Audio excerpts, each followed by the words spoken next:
রাফসান সারার চোখে মুখে লেলিয়ে দেওয়া রাগ দেখে দুইবার চোখের পলক ফেলল। তারপর কুৎসিত অবহেলার হাসি দিয়ে বলল, শুধু ঠিকানা কেন, তোর সাথে আমি বেডেও থাকতে পারি। এতে কে আটকাবে আমায়? কার অধিকার আছে বলতো? সারার সমস্ত শরীর অপমানে রিরি করে উঠল।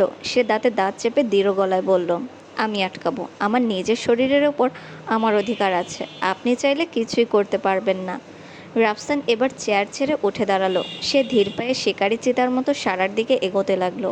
ওর প্রতিটি পদক্ষেপে এক ধরনের আদিম নেশা। সারাকে দেয়ালের দিকে কোণঠাসা করতে করতে সে বলল, তাই তো শুনি কি অধিকার আছে? সারা পিছিয়ে যেতে যেতে দেয়ালের সাথে পিঠ ঠেকে গেল ওর। সে কম্পিত নয়, বরং তীব্র ঘৃণা মিশ্রিত গলায় বলল, যা থাকার কথা। আর আপনি স্যার, আপনার লিমিটে থাকুন। একজন নামকরা প্রফেসর হয়ে নিজের ছাত্রীর সাথে এইভাবে কথা বলতে আপনার লজ্জা লাগছে না?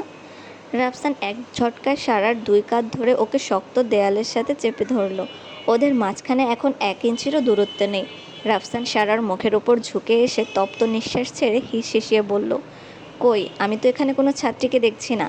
আমি তো আমার 4 বছর আগে ফেলে আসা সেই বউকে দেখতে পাচ্ছি। সেই বউ যাকে আমি ডিভোর্স পেপার পাঠাইনি এখনও। So technically you are still mine. সারার নিঃশ্বাস আটকে এলো। রাফসানের গায়ের দামি পারফিউমের গন্ধ আর ওর গায়ের উত্তাপ সারাকে অস্থির করে তুলছে। কিন্তু সে হার মানার পাত্রী নয়। সে সরাসরি রাফসানের চোখের দিকে তাকিয়ে বলল, বউ, আপনি না আমাকে কালনাগিনী বলেছিলেন? আপনি না বিষের জ্বালায় দেশ ছেড়েছিলেন? তবে আজ সেই বিষাক্ত কালনাগিনীকে নিজের অধিকারে নিতে চাইছেন কেন? ভয় লাগছে না তো স্যার? রাফসান সারার গালে হাত বুলিয়ে আঙুল দিয়ে আলতো স্লাইড করতে করতে একদম মোলায়েম কিন্তু বিষাক্ত নেশা সুরে বলল, কালনাগিনী? তুই তো তার থেকেও বেশি বিষাক্ত নারী। তোকে কালনাগিনী বললেও বোধহয় ভুল হবে সারা। রাফসানের সেই পরিচিত স্পর্শে সারা সারা শরীর আগুনের মতো জ্বলে উঠল। অপমানে আর ঘৃণায় ওর ভেতরে থাকা জেদটা এবার ফেটে পড়ল। সে নিজের সর্বশক্তি দিয়ে রাফসানকে এক ধাক্কায় দূরে সরিয়ে দিল। ওর চোখে তখন নোনা জল নয়, বরং প্রতিশোধের আগুন। সারা চিৎকার না করে নিচু কিন্তু ধারালো গলায় বলল, আপনার সীমার মধ্যে থাকুন স্যার। যেই অতীত আপনি নিজে ছুঁড়ে ফেলে দিয়েছিলেন, দয়া করে সেই জঘন্য অতীত আর টেনে তুলবেন না। আপনি আমার স্যার, আপনি স্যারের মতোই থাকবেন। আর আমি আপনার ছাত্রী, আমি ছাত্রীর মতোই থাকব। এর বাইরে আমাদের কোনো সম্পর্ক নেই। আসি, আশা করি আর কিছু বলার নেই আপনার। কথাগুলো এক নিঃশ্বাসে বলে সারা আর এক মুহূর্ত সেখানে দাঁড়ালো না। বড় বড় পা ফেলে কেবিন থেকে বেরিয়ে গেল সে। করিডোর দিয়ে যাওয়ার সময় ওর হিলের খটখট শব্দটা যেন রাফসানের হৃৎপিণ্ডের হাতুড়ির মতো আঘাত করছিল। রাফসান গিয়ে টেবিলের কোণায় ভর দিয়ে দাঁড়ালো। ওর ঠোঁটের কোণে তখন এক অদ্ভুত তৃপ্তির হাসি। সে সারার চলে যাওয়ার পথের দিকে তাকিয়ে বিড়বিড় করে বলল, তুই আসলেই বিষাক্ত সাপ সারা। আমাকে তুই দূরে থেকেও এক মুহূর্তের জন্য শান্তিতে থাকতে দিসনি। তিল তিল করে তোর ওই রূপের বিষ আমার পুরো শরীরে ছড়িয়ে দিয়েছিস। তবে এখন কিভাবে তোকে ছাড়ি বল? অবশেষে তোকে হাতের নাগালে পেয়েছি। এখন থেকে তুই এক নতুন রাফসানকে দেখবে। Just wait and watch. Varsity থেকে ফিরে সারা শরীর আর মনের ক্লান্তি দূর করতে লম্বা একটা ঘুম দিল। যখন ঘুম ভাঙল তখন বাইরে ঘুটঘুটে অন্ধকার। উঠে কিছু শুকনো খাবার মুখে দিয়ে সে পড়ার টেবিলে বসলো। রাত 12টা পর্যন্ত একদম ডুব দিয়ে পড়ল সে। পড়া শেষ করে একটা আরামদায়ক টি শার্ট আর টাইস পরে কেবল বিছানায় গা এলিয়েছে। ঠিক তখনই দরজায় কলিং বেলটা কর্কশ শব্দে বেজে উঠল। সারা চরম বিরক্ত হয়ে কপাল কুঁচকে বিড়বিড় করলো, আব্বে কে রে এত রাতে? কোনো কাণ্ডজ্ঞান নেই। বেলটা থামাথামির নাম নেই, বেজেই যাচ্ছে। সারা বিছানা থেকে নেমে গজগজ করতে গিয়ে দরজাটা এক ঝটকায় খুলে দিল। কিন্তু সামনে তাকাতেই ওর পায়ের নিচ থেকে মাটি সরে গেল। চোখ কপালে তুলে সে স্তব্ধ হয়ে দাঁড়িয়ে রইল। সামনে দাঁড়িয়ে আছে স্বয়ং রাফসান চৌধুরী। তবে এ যেন এক অন্য রাফসান। গায়ে কোনো পোশাক নেই, একদম খালি গা। পরনে কেবল একটা ধবধবে সাদা প্যান্ট। জিম করা সুঠাম পেশিবহুল ফর্সা শরীরটা দরজার বাইরের আলোয় চকচক করছে। রাফসানকে এই অবস্থায় এত রাতে নিজের দরজায় দেখে সারা যেন আকাশ থেকে পড়ল। সে তোতলামি সামলে চিৎকার করে বলল, আপনি আপনি এত রাতে এখানে কি করছেন? আর আপনি আমার বাসার ঠিকানা পেলেন কোত্থেকে? রাফসান দরজায় দুই চৌকাঠে দুই হাত দিয়ে সারাকে আটকে ফেলল। ওর ঠোঁটে সেই চিরচেনা বাঁকা হাসি। সে সারার চোখের দিকে তাকিয়ে খুব স্বাভাবিক গলায় বলল, আসমান থেকে। সারা রাগে ফেটে পড়ে বলল, ফাজলামি করবেন না, কেন এসেছেন সেটা বলুন। রাফসান ওর দিকে এক পা এগিয়ে এসে নিচু স্বরে বলল, বাসর করতে। কথাটা শুনে সারার দুই কান মুহূর্তেই গরম হয়ে গেল। সে ঘৃণায় আর লজ্জায় দুই হাত দিয়ে নিজের কান চেপে ধরে চিৎকার করে উঠল, ছি ছি, নাউজুবিল্লাহ, আপনি কি একটুও লজ্জা লাগছে না? একজন নামকরা প্রফেসর হয়ে নিজের ছাত্রীর বাসায় মাঝরাতে এসে এইসব কথা বলছেন, তার ওপর এসেছে না একদম হাফ ন্যাংটা হয়ে। কোনো ডিসেন্সি নেই আপনার? রাফসান সারার কথার তোয়াক্কা না করে রাজকীয় ভঙ্গিতে গটগট করে রুমের ভিতর ঢুকে পড়ল। সারা হতভম্ব হয়ে ওর পিছু পিছু এলো। রাফসান ওর শর্ট প্যান্টের পকেটে দুই হাত ঢুকিয়ে দিয়ে একদম নিজের বাড়ির মতো সারা রুম ঘুরে দেখতে লাগলো। ওর পেশিবহুল পৃষ্ঠের ভাঁজগুলো দরজার আলোয় যেন ঠিকরিয়ে পড়ছে। সে ঘরটা পরখ করতে করতে নিরাসক্ত গলায় বলল, বাহ, রুমটা তো বেশ সুন্দর গুছিয়েছিস, ঠিক তোর মতোই, একদম নিখুঁত। সারা নিজের বুকের ওপর হাত ভাঁজ করে দাঁড়িয়ে রাগে ফুঁসতে ফুঁসতে বলল, ফালতু কথা বন্ধ করুন, আগে এটা বলুন, আপনি আমার ফ্ল্যাটের ঠিকানা কোথায় পেলেন? আমি তো আপনাকে কিছুই বলিনি। রাফসান এবার ধীর পায়ে সারার একদম সামনে এসে দাঁড়ালো। ওর শরীরের পুরুষালী গন্ধে সারার নিঃশ্বাস ভারী হয়ে আসছে।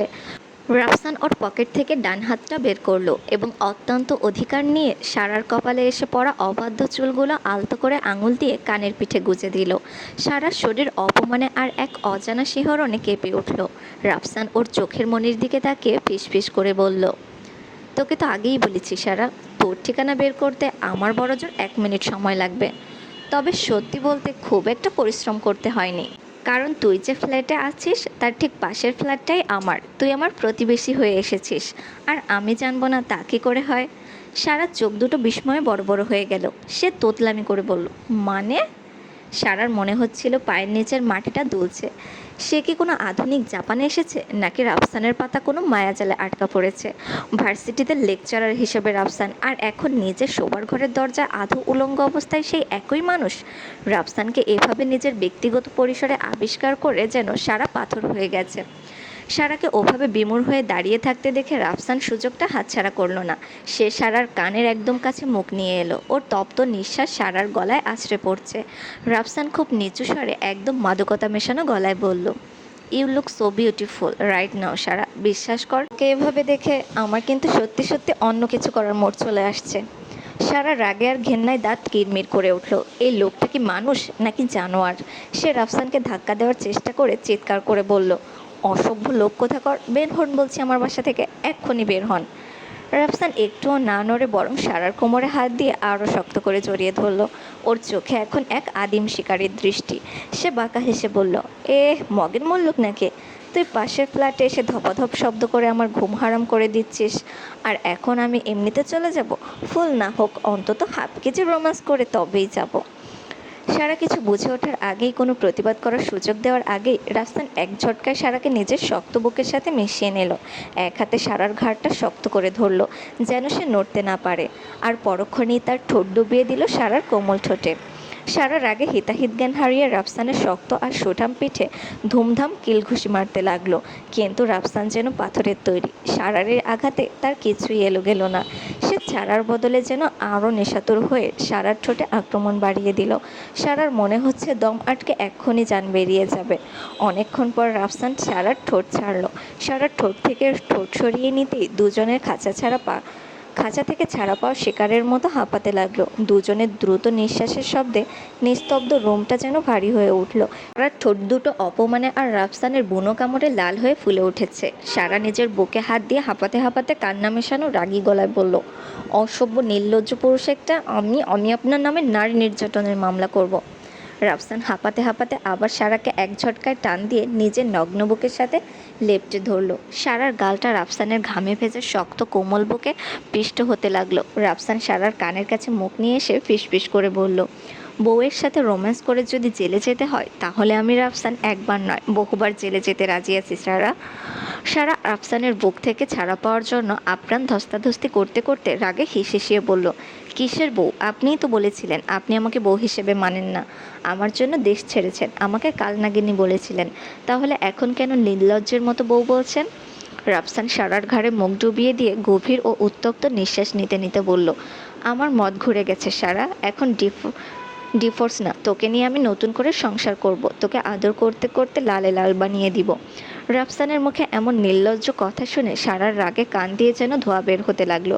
সে সর্বশক্তি দিয়ে রাফসানের চওড়া বুকে ধাক্কা দিতে দিতে চিৎকার করে বলল, আমি আপনাকে ঘৃণা করি রাফসান চৌধুরী। দয়া করে আপনি আমার কাছে আসবেন না, দূরে থাকবেন আমার থেকে।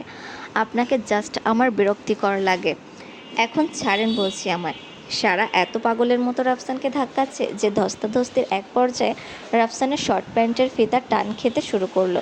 তা দেখে রাফসান এক চিলতে দুষ্টুমি মেশানো হাসি দিয়ে বলল, আস্তে সারা, সাবধানে ধাক্কা দে, না হলে ফিতা এক্ষুনি খুলে যাবে।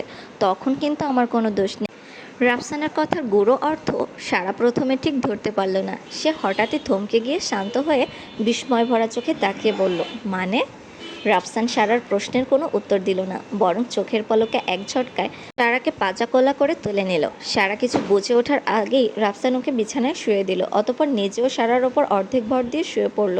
সারার দুই হাত মাথার উপর চেপে ধরে ওর চোখের দিকে স্থির দৃষ্টিতে তাকিয়ে রাফসান গম্ভীর গলায় বলল, এত মানে কেন করিস? বুঝিস না বাংলা কথা? আর কি বললি? আমি তোর কাছে আসবো না?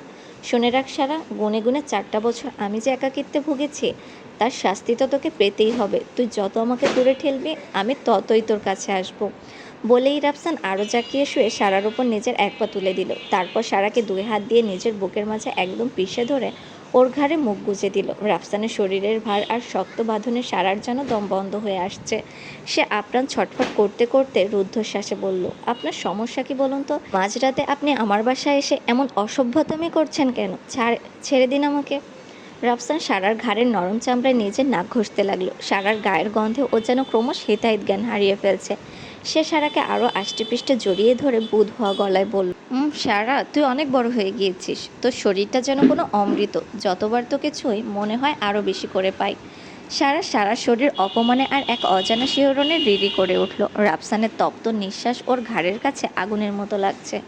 সারা রাগে আর যন্ত্রণায় ছটফট করতে করতে আর্তনাদ করে বলল, আপনি যাবেন রাফসান, প্লিজ। আপনাকে আমার জাস্ট সহ্য হচ্ছে না।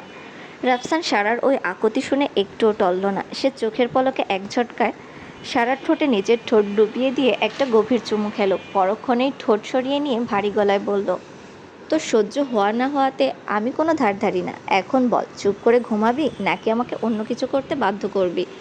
ভালো করে বুঝে রাখ, আমি কিন্তু গুনে গুনে 4টা বছর ধরে তৃষ্ণার্ত। একবার যদি শুরু করি তবে সারা রাত পার হয়ে যাবে, কিন্তু ছাড়া পাওয়ার নাও গন্ধ পাবি না। তাই নিজের ভালো চাইলে এখন ভালো মেয়ের মতো চুপচাপ ঘুমা। সারা লজ্জায় আর রাগে নিজের ভেতরটা যেন জ্বালিয়ে ফেলছে। সে দাঁতে দাঁত চেপে কোনো মতে রাগ কন্ট্রোল করে বলল, তো আপনি আমার বাসায় কেন? আপনার নিজের ফ্ল্যাট আছে না, সেখানে যান। রাফসান এবার একদম জেদি আর আদুরে বাচ্চাদের মতো সারাকে আষ্টেপৃষ্টে জড়িয়ে ধরল। সারার বুকের মাঝে নিজের মুখ গুজে দিয়ে ঠোঁট উল্টে আদুরে গলায় বলল, না, ঘুম আসে না। তুই এত কাছে থাকতে তোকে ছাড়া আমি ওই খালি বাসায় কিভাবে একলা ঘুমাই? এখন একদম বেশি কথা বলবি না, চুপচাপ ঘুমা, না হলে কিন্তু আমার মোড চলে আসবে, তখন সামলাতে পারবি না। সারা লজ্জা আর চরম অপমানে ফুঁসতে ফুঁসতে একদম পাথর হয়ে গেল। সে বুঝে গেছে এই লোকটা এখন এক আদিম জেদ নিয়ে বসে আছে। ওকে যত বলবে সে তত বেশি অসভ্য কথা শুনিয়ে দেবে। হঠাৎ সারার মনে পড়ল বাসার প্রধান দরজাটা তো বন্ধ করা হয়নি। সারা এবার রাগে গজগজ করতে করতে বলল, ছাড়েন, দরজা বন্ধ করে আসি। দরজা বন্ধ করা হয়নি। রাফসানেরও তখন হুঁশ ফিরল যে দরজাটা খোলাই রয়ে গেছে। সে এক ঝটকায় সারাকে নিজের শক্ত বাঁধন থেকে মুক্তি দিয়ে বিছানায় রাজকীয় ভঙ্গিতে শুয়ে পড়ল। হাত দিয়ে তার ছেলের ইশারা করে বলল, যা, লাগিয়ে আয়।